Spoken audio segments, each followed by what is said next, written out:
Hello Uttarakhand, welcome back to my YouTube channel. तो जैसे हमारा टॉपिक चल रहा था उत्तराखंड का भौगोलिक विभाजन, इसकी हम बात कर रहे थे। ठीक है, उत्तराखंड में भौगोलिक विभाजन में आज हम पढ़ेंगे हिमालयन राज्य की अवधारणा। क्यों बनाया गया आखिर हिमालयन राज्य? ठीक है, सॉरी, हिमालयन राज्य की अवधारणा।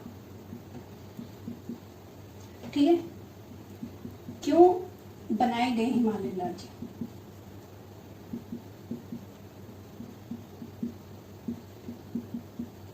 ठीक है, क्यों बनाए गए हिमालयन राज्य? सॉरी, क्वेश्चन मार्क है। ठीक है, हिमालयन राज्य की अवधारणा जो है हम ये पढ़ रहे हैं इसमें, और इसमें हम पढ़ेंगे कि क्यों बनाए गए आखिर हिमालयन राज्य, क्या कारण रहा होगा जिससे हिमालयन राज्य बने हैं। ठीक है, अब देखो, एक होता है, देखो इसमें मैं आपको बताऊंगी, एक होता है पर्वतीय क्षेत्र, ठीक है, और दूसरा क्या होता है? मैदानी क्षेत्र। पता होगा आपको, ठीक है, मैदानी क्षेत्र। तो देखो, एक होता है पर्वतीय क्षेत्र, दूसरा होता है मैदानी क्षेत्र। पर्वतीय क्षेत्र ये देखा गया जब हमारी जो योजनाएं चलाई गई ना, ठीक है, प्रदेश में योजना चलाई गई, उसके बाद ये देखा गया कि भाई कहीं ना कहीं जो पर्वतीय क्षेत्र और मैदानी क्षेत्रों से विकास के क्रम में क्या है, ठीक है, विकास के क्रम में क्या है, कहीं ना कहीं उसकी दौड़ में क्या है, पीछे रह जा रहे हैं हमारे पर्वतीय क्षेत्र हैं जो, ठीक है, कहीं ना कहीं ये बेचारे पीछे रह जा रहे हैं। ठीक है, और मैदानी क्षेत्र विकास में आगे बढ़ रहे हैं, पर्वतीय क्षेत्र कहीं ना कहीं पीछे रह जा रहे हैं। इसलिए ये अवधारणा आई, मन में ये विचार आया कि हमारे हिमालयन राज्य अलग बनेगा। ठीक है, अलग से अलग हम पर्वतीय क्षेत्र जो हिमालयन राज्य हम बनाएंगे ताकि हम इसका ज्यादा से ज्यादा विकास कर सके। ठीक है, पर्वतीय राज्य यानी हिमालयन राज्य के पीछे जो बनाने का मकसद है, ठीक है, हिमालयन राज्य यानी जो पर्वतीय राज्य हैं, ठीक है, सॉरी, पर्वतीय राज्य हैं जो, ठीक है, हिमालयन राज्य यानी पर्वतीय जो राज्य हैं, ठीक है, पर्वतीय कह सकते हैं, हिमालयन का मतलब पर्वतीय हुआ, पहाड़ की बात हो रही है जो, ठीक है। तो हिमालयन राज्य इसलिए बनाया गया कि ताकि इसके ज्यादा से ज्यादा विकास हो सके। ठीक है, इसलिए हिमालयन राज्य की अवधारणा बनाएगी। और देखा जाए तो पर्वतीय और मैदानी क्षेत्र में विकास करना काफी मुश्किल है। ठीक है, कैसे है कि जितनी जल्दी मैदानी क्षेत्र में विकास हो जाएगा उतनी जल्दी पर्वतीय क्षेत्र में विकास हो जाएगा। फॉर एग्जाम्पल से समझते हैं, जैसे मैंने यहाँ पे हरिद्वार ले लिया, ठीक है, सबसे पहले मैंने यहाँ पे हरिद्वार ले लिया, उसके बाद जो सेकंड ऑप्शन है, फर्स्ट मैंने ले लिया, सेकंड मैंने क्या ले लिया, अल्मोड़ा ही ले लिया। चलो, अल्मोड़ा में मैंने भिकियासैंण ले लिया। ठीक है, या तो सपोज दैट मतलब मैं अल्मोड़ा ही मान रही हूँ वैसे। ठीक है, अब मुझे एक बात बताओ, जितनी जल्दी हम विकास हरिद्वार में कर पाएंगे, ठीक है, क्योंकि हरिद्वार का मोस्टली जो दक्षिण वाला पार्ट है वो मैदानी भाग है। ठीक है, मैदान में प्रवेश कर लेती दूंगा तो मोस्टली कुछ जो भाग है दक्षिण वाला वो क्या है, मैदानी है। ठीक है, मैदानी क्षेत्र में जैसे हरिद्वार है उसका जो दक्षिण वाला पार्ट है, ठीक है, वो हरिद्वार है, हरिद्वार में जल्दी विकास होगा अकॉर्डिंग टू अल्मोड़ा। ठीक है, फॉर एग्जाम्पल आपको ऐसे समझाना था मुझे। अब जैसे बात आती है, अच्छा मुझे बताओ कि जो पहला हमारा हिमालयन राज्य है वो कौन सा है? मैंने ना आपको शॉर्ट्स में जब एक रील भी बनाई थी उसमें भी मैंने आपको ये चीजें समझाई थी। ठीक है, उत्तराखंड के बारे में आपने उतना नोटिस करा नहीं होगा। ठीक है, ठीक है, तो जैसे पहला हमारा हिमालयन राज्य है वो मैंने आपको बताया था कि हमारा उत्तराखंड का जो हिमालयन राज्य में क्रम है वो 11वां है। ठीक है, इससे पहले जो फर्स्ट चैप्टर में मैंने आपको मतलब फर्स्ट चैप्टर जो मैंने आपको पढ़ाया था। ठीक है, तो उत्तराखंड का स्थान क्या है हिमालयन राज्य में? हमारा उत्तराखंड का जो स्थान है वो कितना है? 11वां है। ठीक है, उसमें मैंने आपको 10वें बताए थे जो 10 है वो। ठीक है, तो कौन कौन से हमारे हिमालयन राज्य, चलो ठीक है, स्टार्टिंग ऐसे कर लेते। पहला कौन है? स्वतंत्रता के समय जो पहला हमारा हिमालयन राज्य है वो कौन है? असम है। ठीक है, सेकंड कौन था? जम्मू एंड कश्मीर। ठीक है, जम्मू कश्मीर। ठीक है, एक सेकंड, दूसरा क्या था? जम्मू कश्मीर। तीसरा जो हमारा हिमालयन राज्य है नागालैंड।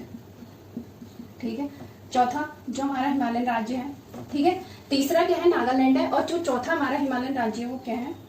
1971 में कौन बना था? हिमाचल प्रदेश बना था। ठीक है, हिमाचल प्रदेश, सॉरी गलत लिख दिया मैंने, हिमाचल प्रदेश। ठीक है, तो तीसरा हमारा हिमालयन राज्य नागालैंड है, और चौथा हमारा क्या है जो हिमालयन राज्य है वो क्या है? हिमाचल प्रदेश है। ठीक है,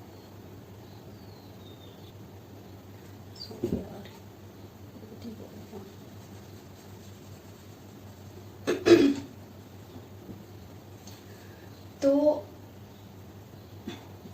1973 में कौन ना 1972 में कौन कौन से बने थे? 72 है जो त्रिपुरा, मेघालय और मणिपुर, ठीक है। और जो है हमारा 1975 में कौन बना था? सिक्किम बना था, ठीक है। 1975 में सिक्किम और 1987 में अरुणाचल प्रदेश, ठीक है। और दूसरा मिजोरम, ठीक है। अरुणाचल प्रदेश और दूसरा मिजोरम, ये हमारे क्या है? हिमालयन राज्य। और लास्ट जो 11वां है हमारा, वो हमारा क्या है? उत्तराखंड है, ठीक है। 11वां हमारा क्या है? उत्तराखंड है, ठीक है। 11वां हमारा क्या है? उत्तराखंड है, हिमालयन राज्य, ठीक है। क्रम में अगर देखा जाए 11वां जो हमारा उत्तराखंड है, ठीक है। अच्छा, ये चीजें मैंने आपको ना प्रीवियस वीडियो में ना बता चुकी हूँ आपको, मतलब कि जब मेरा वो चल रहा था ना उत्तराखंड में शासन प्रशासन के बारे में जो बात थी, उसके प्रमुख तथ्य में मैंने आपको जो टॉपिक था उसमें मैंने आपको पूरा का पूरा ये पढ़ाया था, ठीक है। तो जैसे अब आते हैं कि जो हमारा उत्तराखंड है, ठीक है, ये भौगोलिक की दृष्टि में 8 भागों में बांटा गया इसको, ठीक है। भौगोलिक जो विभाजन है इसका 8 वर्गों में बांटा गया, ठीक है। तो सबसे पहला क्या है फिर? जो उत्तराखंड में भौगोलिक विभाजन है उसको 8 वर्गों में बांटा गया है। सबसे पहले है तुम्हारा गंगा का मैदानी भाग, ठीक है, जहां पे गंगा क्या करती है? मैदान में प्रवेश करती है। कौन सा डिस्ट्रिक्ट है? हरिद्वार से वो क्या करती है? मैदान में प्रवेश कर लेते हैं, ठीक है। अब ये है हरिद्वार, ठीक है, ये है हरिद्वार। और जो हरिद्वार का, अब जैसे मैं इसको ऐसे समझा लेती हूँ, ये उत्तर, ये दक्षिण हो गया, ये पूर्व हो गया और ये पश्चिम हो गया, ठीक है। तो देखो अब ये हरिद्वार है, हरिद्वार का मोस्टली जो दक्षिण वाला पार्ट है ये क्या है? गंगा का मैदानी भाग है,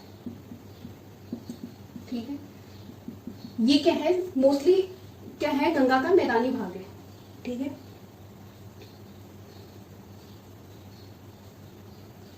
ठीक है, तो हरिद्वार का जो दक्षिण वाला भाग है वो गंगा का क्या है? मैदानी भाग है, ठीक है, मैदानी भाग के अंतर्गत आता है। अब जो गंगा है और गंगा द्वारा ये जो क्षेत्र है ना, गंगा का जो मैदानी भाग, ये बहुत ज्यादा क्या होती है यहाँ पे, मतलब यहाँ पे उत्पादन ज्यादा होता है, ठीक है। बहुत ज्यादा यहाँ पे क्या होती है? फसल होती है, प्रमुख फसल भी होती है, तो काफी उपजाऊ क्षेत्र है, ठीक है।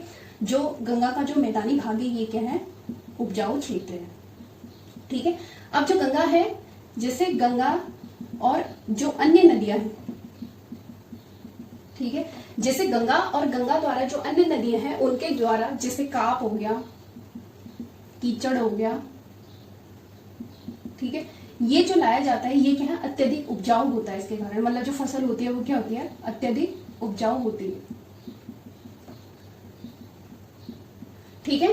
देखो गंगा और गंगा द्वारा अन्य नदियों द्वारा, ठीक है, अन्य नदियों द्वारा जो काप कीचड़ है वो लाया जाता है और वो क्या होता है? काफी अत्यधिक उपजाऊ होता है, ठीक है, ठीक है। तो गंगा और उसके द्वारा जो अन्य नदियां द्वारा जो लाए गए काप और कीचड़ है वो क्या होता है? अत्यधिक उपजाऊ होता है, ठीक है।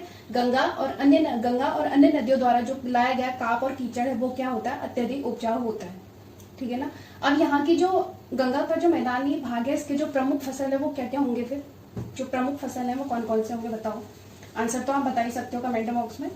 हाँ देखो, कभी कभी क्या होता है ना कि मतलब ऐसा नहीं है कि मैं सारी चीजें सही बता रही हूँ, कहीं कहीं पे मिस्टेक हो सकती है ऐसे बोलने में, तो आप उसको करेक्शन कर सकते हो, या मैं बाद में उसको देखती हूँ तो वहां पे मैं करेक्शन तो कर ही लेती हूँ, लेकिन कहीं कहीं पे गलती हो सकती है, ठीक है, आप उसको करेक्ट कर लीजिएगा। जो प्रमुख फसल है वो कौन कौन से हैं? धान, गेहूं और गन्ना, ठीक है, यहाँ की प्रमुख फसल है और ये बहुत ज्यादा मतलब मात्रा में होती है यहाँ पे। गंगा के जो मैदानी भाग है, धान, गेहूं और जो गन्ना है यहाँ की प्रमुख फसल है जहाँ पे ज्यादा उपजाऊ होती है, मतलब उपजाऊ है ना ये। गंगा द्वारा जो अन्य नदियों द्वारा जो लाया गया काप कीचड़ है वो अत्यधिक उपजाऊ होता है, जिससे कि फसल बहुत अच्छी होती है, ठीक है। और प्रमुख क्षेत्र कौन कौन से हैं? प्रमुख, ठीक है, एक क्या है? लक्सर जो क्षेत्र है और दूसरा क्या हो गया? रुड़की हो गया, ये आपको पता ही होगा, ठीक है। एक लक्सर वाला क्षेत्र है जो गंगा के मैदानी भाग में है प्रमुख, जहाँ पे फसलें होती है, लक्सर, और दूसरा रुड़की, ठीक है। अगर आपको मेरा कॉन्सेप्ट पसंद आ रहा हो तो प्लीज मेरे चैनल पे विजिट कीजिए।